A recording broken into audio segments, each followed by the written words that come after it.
You know, it's hard discussing this issue of climate change because you invariably end up sounding like some doomsday prophet. It's an issue that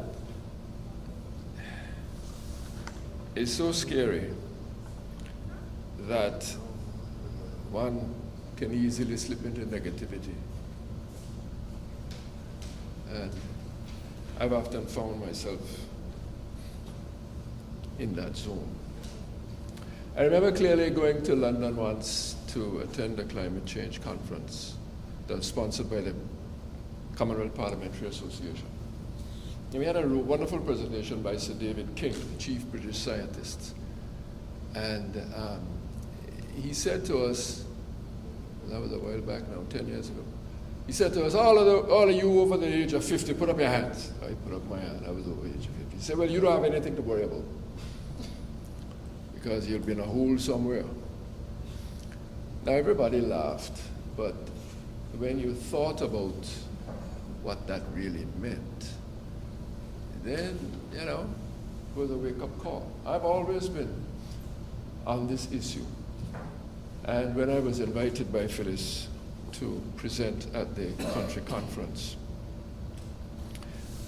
I juxtaposed, because we were celebrating Angola's 50th anniversary of the revolution, I juxtaposed my father's pivotal role as one of the revolutionaries who helped to make the whole thing, the whole Bacchanal happen in 1967.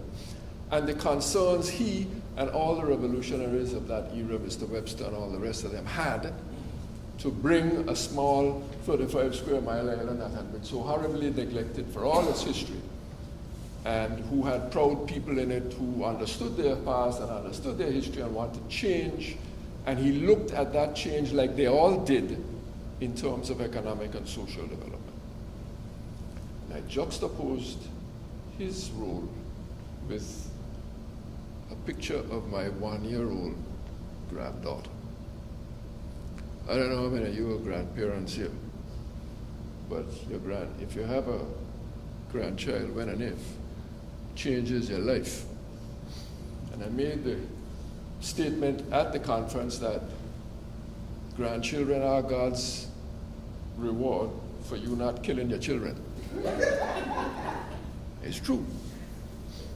That little girl has changed my life. I am not here to talk about her or my personal life. My point is, when I thought of the Anguilla that my granddaughter would have to grow up and work and live in, the whole issue of climate change became even more real and more terrifying. I am happy in one regard that since 2017, as Susan said so poignantly, we did that conference and we did our thing on climate change months before all. I was fortunate, again, to give a talk to the Social Security Board a few months after all, in which, again, I was able to follow up on the disaster that we had all faced. But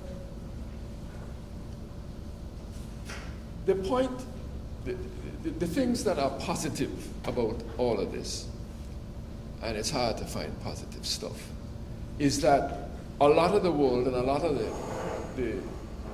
of people are now far more conscious and aware of climate change and its issues than they were then. Apart from the politicians, and I'm glad you quoted Jane Goddard, apart from the politicians who just keep messing up, and we're going to talk about some of them tonight, right here in Little Angola. Apart from them constantly missing the point, right? At least we have young people all over the world now being agitators, demonstrating, activism. We even have young people in Congress. I am amazed at this young woman from New York who's in Congress now, who people keep beating up on, who has put forward a plan where no other politician of her ilk and her era has been bold enough to do. And of course, we in Anguilla, we in the Caribbean, you know, we're next to the metropole. We have to follow. We have to, not have to, but we are obliged to follow in every respect. In all our development ideas, all our social ideas, we've been profoundly influenced by their culture, TV, music, cinema, the whole 9 yards. So the issue of climate change, which is propagated primarily by the industrial world, particularly the United States, China, Europe, India, and all the rest of that, we have to pay attention to those things. And it is easy, too easy, for Caribbean politicians, Caribbean leaders, Caribbean policymakers. Let me rephrase and say policymakers, so I don't want to make this thing too political. Policymakers. To say, oh, we too small, we can't do nothing about it.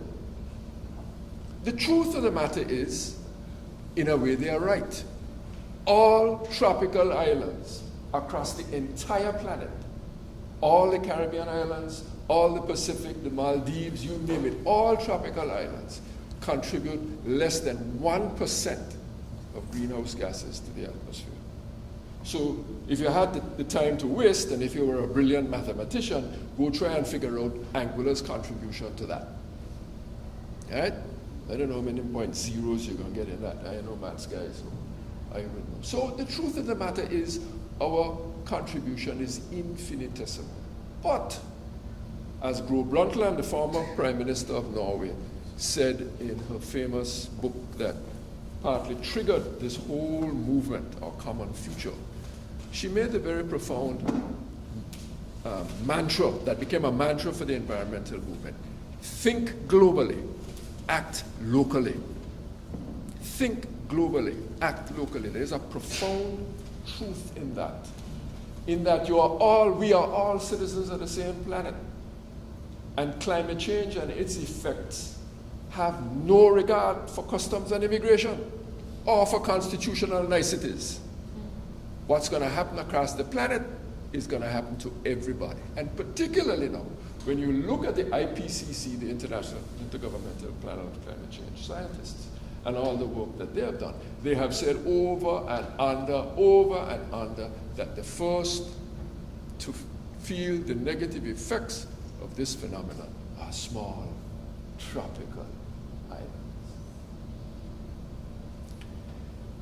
I quoted in my paper at that conference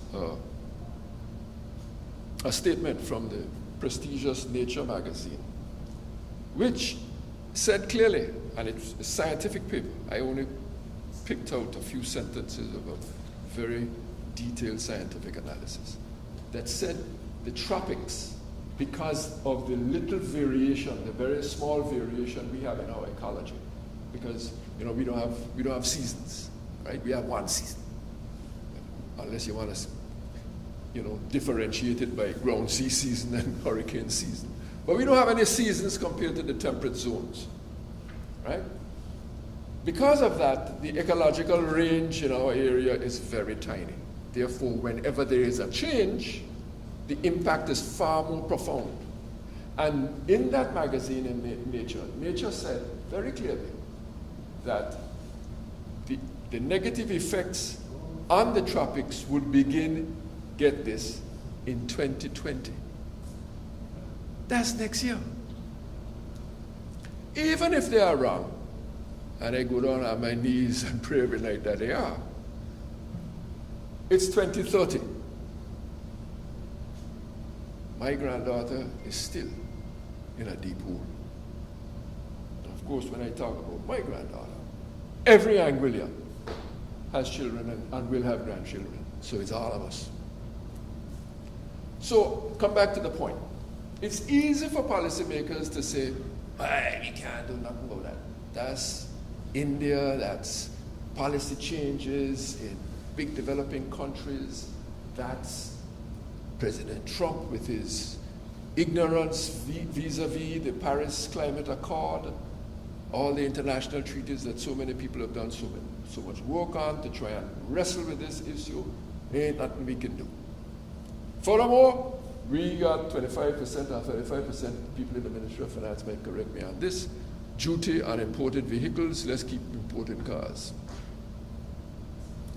My point was, the point I tried to make at the country conference, when I used the expression change the thinking, change the future, is that we have to start moving away from a development paradigm that we all grew up on in economics, in universities, tertiary systems. We have to start thinking differently.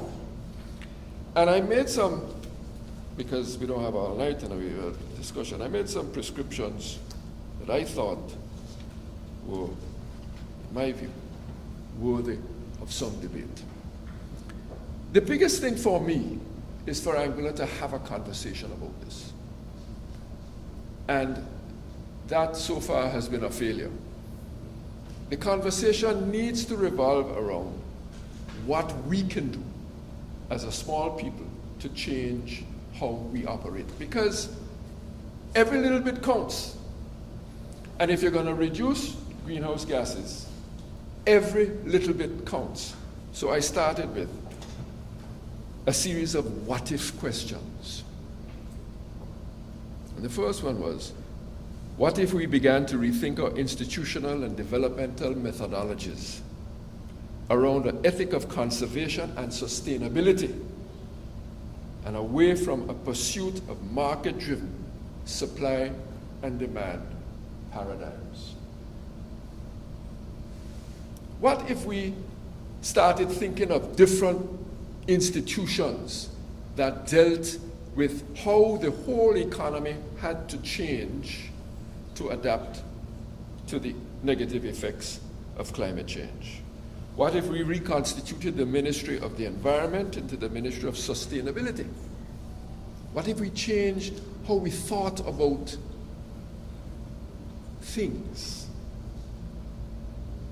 Using different, we all know that you don't have to be a psychologist like Professor Loudon to know that if you change words, if you change labels, you help to change the thinking.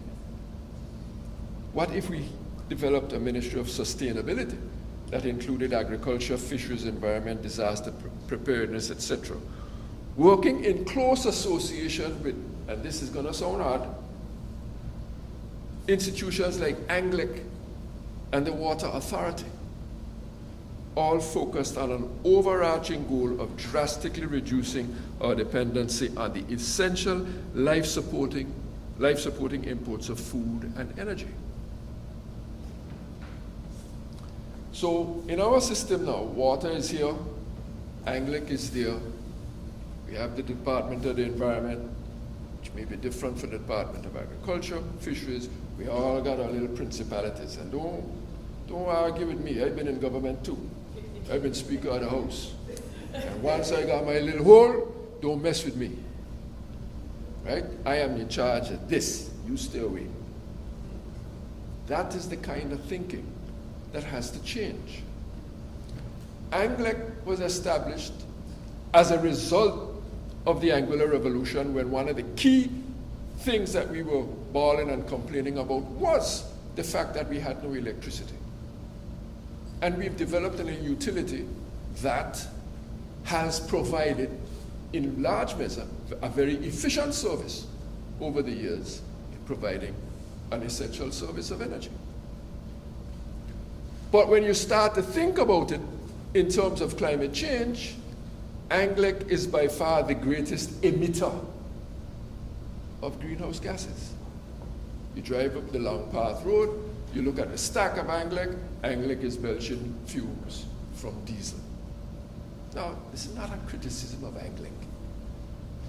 This is just a fact based on the science that has been developing over the last 15, 20 years, that this is real. Just like every one of us have come here tonight, we've driven a motor vehicle, and that motor vehicle has combusted gasoline or diesel and belched it out the exhaust. So we're not attacking ANGLIC.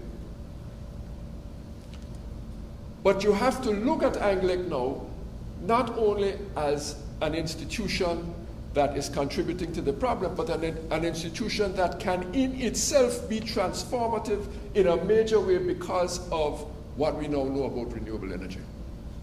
Why I link water to that is because in my understanding of Anglian history, my study of Anglian history, if you really look at the natural disaster effects of our history for the last 200-300 years, it hasn't been hurricanes. Hurricanes have been frequent, yes, and hurricanes have been devastating.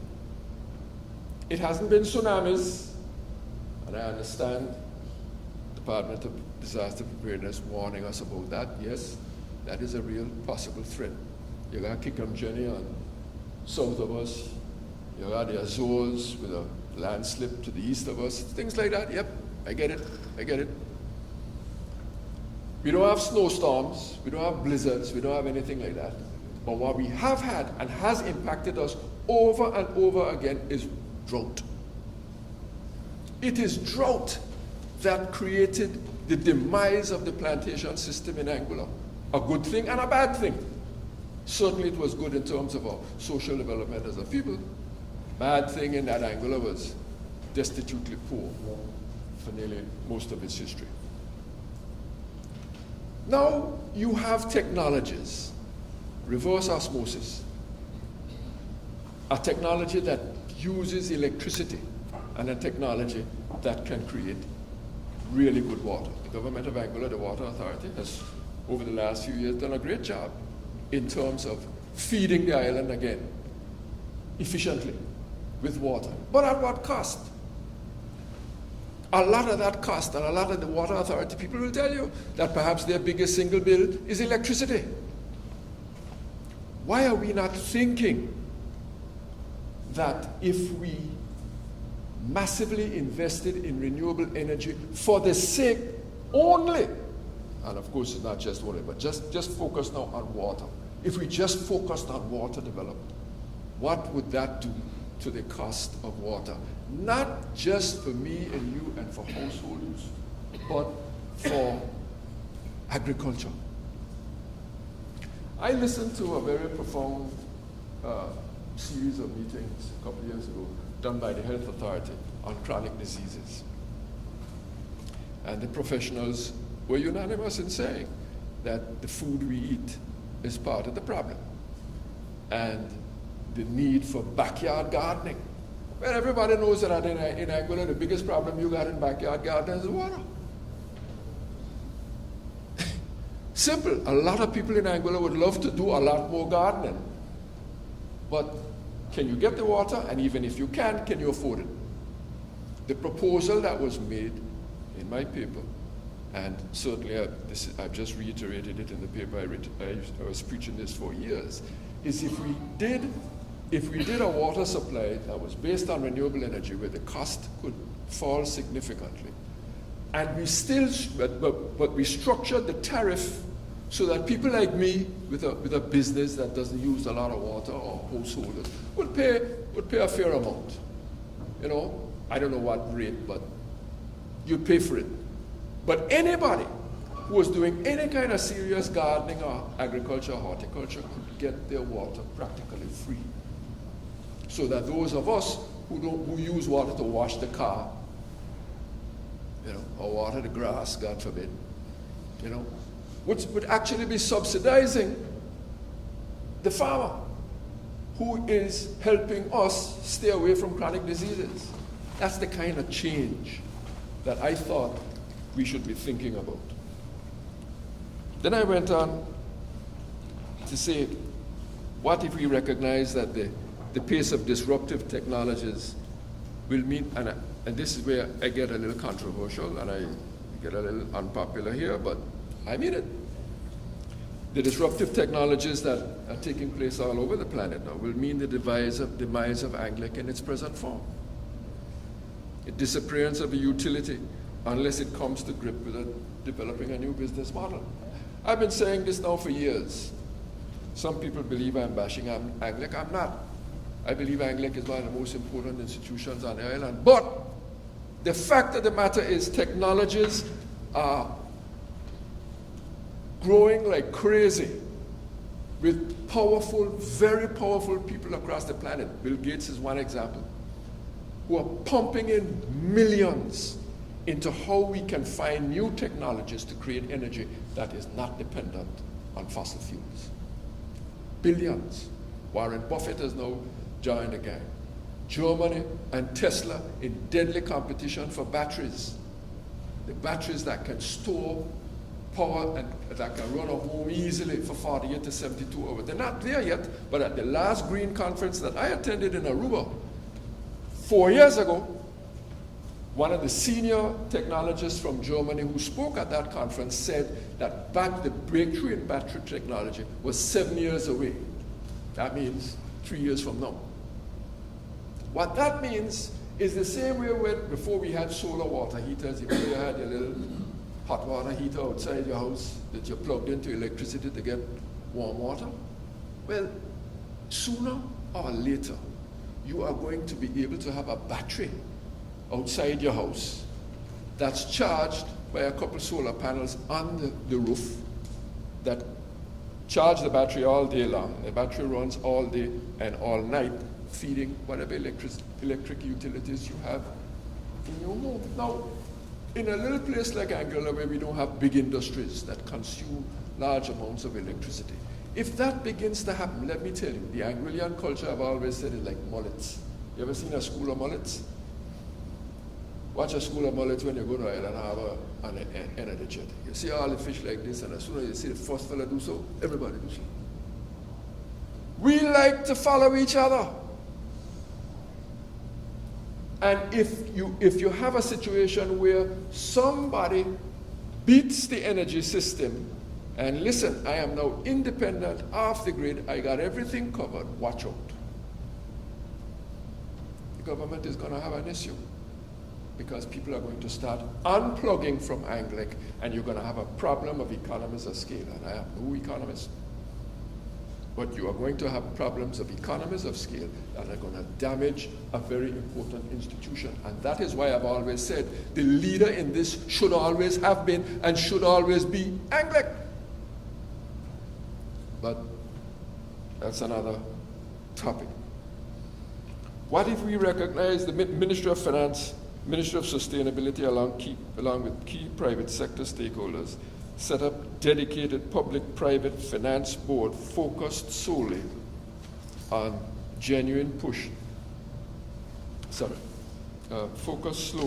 solely on sourcing and accessing this discretionary climate change funding at lengthy terms and very low interest rates using the powerful moral argument clearly underscored by the IPCC. Now, that's a political statement I was trying to make that needs a lot of explanation. What I've always said, and it has always fallen on deaf ears, is that policymakers at the highest level, and I'm talking governor, chief minister down, need to, in the same way that former chief ministers or ministers of tourism would go overseas and beg people to come visit Angola, we have lovely beaches, right? You need in all your bilateral discussions with Her Majesty's government or anybody else to belabor the point that climate change is real and Anguilla is at risk. We don't want you to give us money, but grant us money, or not grant us money, lend us money, climate change funding at extremely discretionary rates. Now, I listened the other day to the changeover of the new president of the Caribbean Development Bank. It was on UBTV. And to my surprise, pleasant surprise, the new president, I don't know if he's a new president, but it was a new board or something like that, but the president of the Caribbean Development Bank, most of his speech was on climate change. And I was like, whoa, it's the first time I've heard a Caribbean economist use that as a pivotal point in his speech. And the point he was making was that the CDB was getting more and more proactive on lending funds for anything to do with climate change. Right? That's what I wanted to hear. But I wanted to go even further than that. After Hurricane Irma, I spoke to a friend of mine who is in Anglic, and I said to him, boy, pick up the phone to Tesla. And if you get somebody to answer the phone, you don't go yourself. Send the governor and the chief minister. Let the governor and the chief minister knock on Elon Musk's door and say, hey, I need to talk to you. I said that in the former administration, 10 years ago, the administration led by Mr. Hughes. I said that to his Minister of Energy, Mr. Gomes. I told him about General Electric. They were doing a lot of work at that time with wind turbines. And I told him, I said, you need to be bold and proactive. The point I was making again, based on the 50th anniversary of the revolution, which the country conference was all about. The point I was making was that the reason that revolution was so successful was because the Anguillians of 1967 were bold. When you think about our history in 1967, as I said in this talk, if they had made a miss, nooses would have been around a few necks. Because technically, all the leaders of the revolution in 1967 had committed the crime of sedition or treason, punishable in 1967 by death. These are little things we don't overlook, we don't look at, but it's true. We duck a bullet. We ducked a bullet. My point again was, you need to take that spirit of 1967 and be bold. Go talk to Elon Musk. Go talk to him, knock on his door. The most he can tell you is he's busy. But you can't have a chairman of the Energy Committee, like I was, or even the CEO of Anglic. You have to go from the top. And this is an argument I had with the British government when I was chairman of the Energy Committee. Where I told the British government, a gentleman from the British government right here at the governor's house, that I found it quite pathetic the way the British government was dealing with climate change in the overseas territories, particularly when they had bragged that they were the first country on the planet to pass climate change legislation, which is true. I was in England at that same climate change conference when the House of Lords endorsed the House of Commons bill on climate change.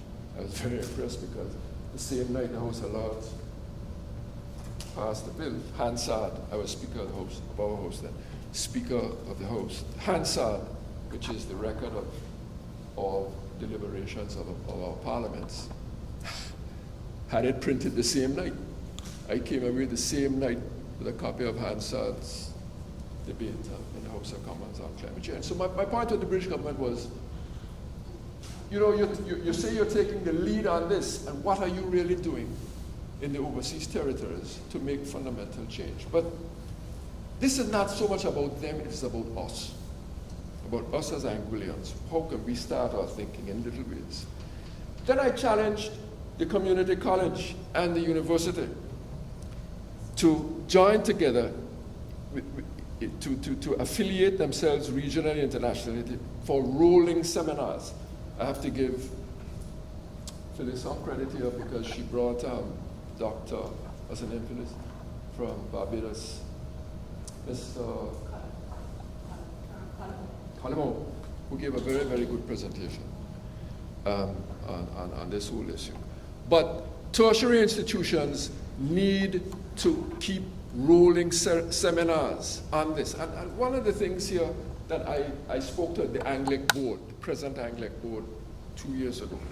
I said to them in a formal meeting, I said, you could do something as small as going to a tertiary institution in the United States or in Europe, where they have a very good renewable energy program, and ask them to recruit a postgraduate student to come to work in Anguilla for 3 months, 4 months. Somebody who is at his stage of life, 18 years, 20 years, 22 years, delving into all the aspects of renewable energy, right? All the crazy ideas, all the good ideas, all the realistic ideas, all the nutty ideas. Have a postgraduate student on Anglic staff, free of charge. Maybe all Anglic had to do was pay for housing and lodge. But the university would send them down as part of their doctoral thesis or whatever thesis they're doing, right? But it would infuse in you the potential for new ideas that are taking place all over the world. And believe me, they are taking place. Again, I come back to Gates. Gates is pumping in serious money. Anybody who has an idea for disruptive technologies, he will fund. And listen to his argument. His argument is the moonshot, America's dominance in space, was as a result of US government massive investment in space technology. He said the problem with energy now is that there's no return on investment right away. And governments are loath to invest millions, if not billions, for a return that may be 10 years down the road because there's so much social and economic issues to be dealt with.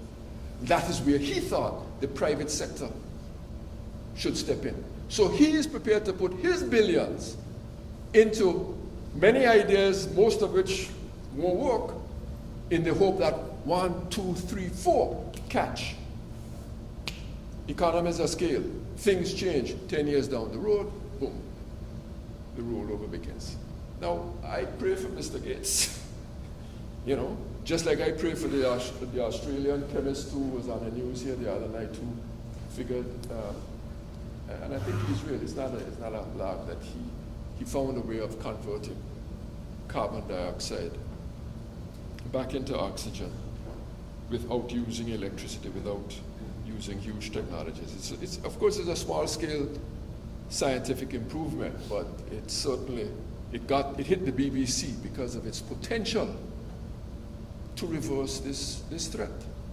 So I could go on about this, so let me shut up. But let me just finish it by saying, I speak personally here, I grew up in an Anguillian family that was very closely associated with the sea.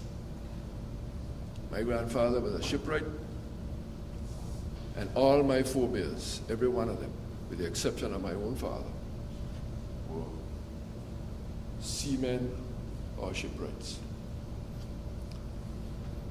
I know that it is the natural environment and the sea around us that has created the gold mine that Anguilla now has in its tourism industry. Anybody who knows anything about the environment knows full well that we owe the sea for the beaches we have.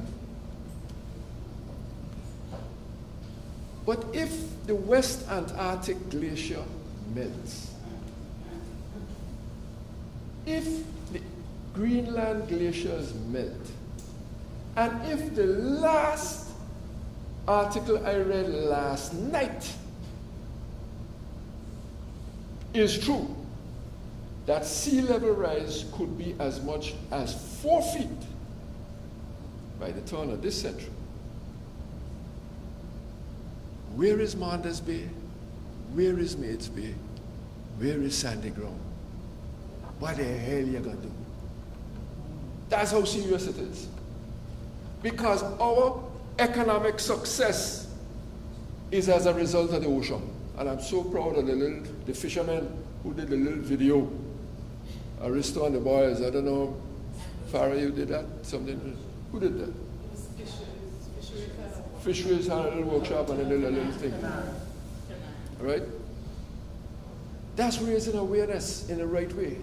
Because again, like me, I build boats, I know the sea, a little bit of it. And if you go out to the Sail Island Reef, which runs from Prickly Pier, Sail Island is just east of Prickly Pier, all the way up past the Bites, breaks a little bit, and then it comes into the Shoalway Reef. Put on a mask and go overboard and see the coral bleaching beginning to take hold.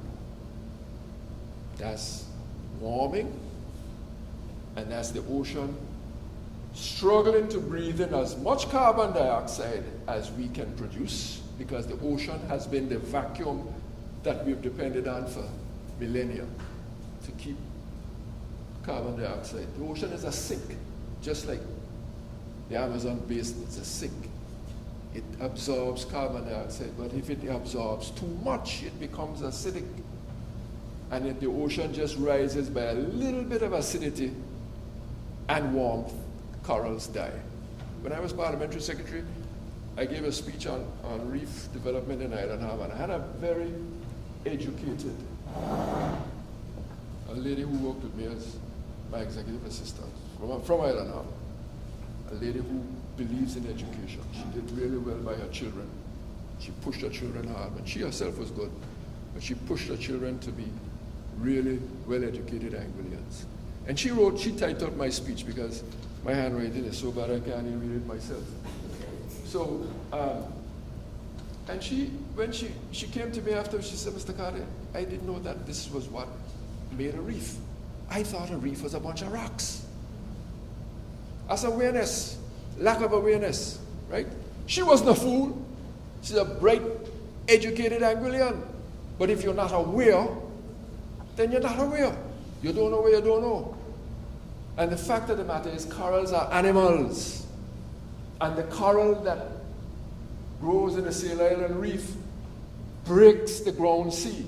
A natural ecology again breaks the ground sea. Have you ever wondered why the beaches like Sandy Ground and Shoal Bay are smaller or lesser than the beaches in Maids Bay or Captain's Bay?